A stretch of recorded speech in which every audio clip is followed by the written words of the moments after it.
Massachusetts is a trailblazer in education, and a key example of this is the state's investment in early education starting at birth.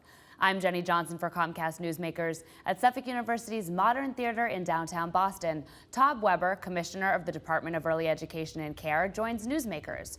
Welcome, Commissioner. Thank you very much, Jenny. Can you explain why early education is so important? Absolutely. First of all, Massachusetts is known for its workforce and its skilled workforce, and early education really is an essential component of a 21st century workforce development system. What we know is that a child's brain development takes place critically in the years between ages 0 to 5. 85% of that growth is accomplished by the age of 5. And so we really need to make an investment in high quality early education in order to take best advantage of those critical years.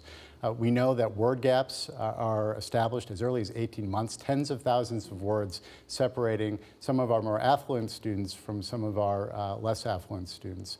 And by making an investment in high quality early education, we're really leveling the playing field and giving all children an opportunity to have a platform for success in school and in life.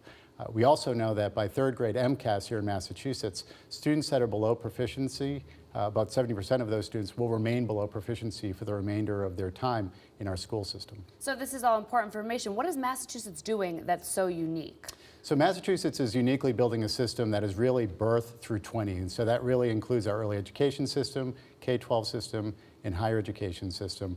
We're trying to align that system so that we have a seamless curriculum and professional development and supports for children, that we're managing their transitions from our early education programs into the K-12 system and from our K-12 system into higher education.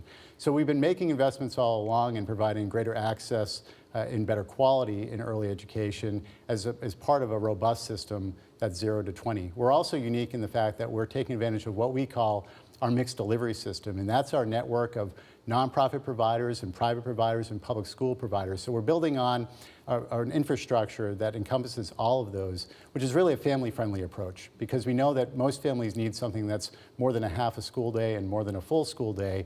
And by having each of those entities involved in our early education system, we're able to better meet the needs of children and meet the needs of families. So it's support all around. Commissioner, what is needed for Massachusetts to continue to be successful? Well, first and foremost, I think we need to stay true to our values and to the systems that we've had in place from the beginning of our Commonwealth's history. We were the first state to have a public education system. We wrote into our Constitution the right to a free and public education. And this is really consistent because what we're doing is we're taking advantage of the science that tells us that the critical years really are 0 to 5, and that we're giving children an opportunity, if we start their early education at birth, but certainly by preschool, to have an opportunity to enter our public school systems in a position to succeed and maintain that success over time.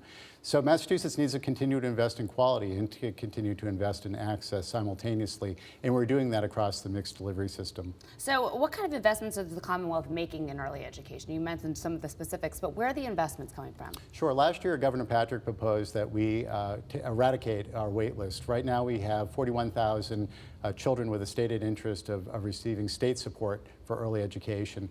The governor made a proposal last year, and we were able to make progress towards that with an additional $15 million investment, which has allowed us to serve about 5,000 additional children.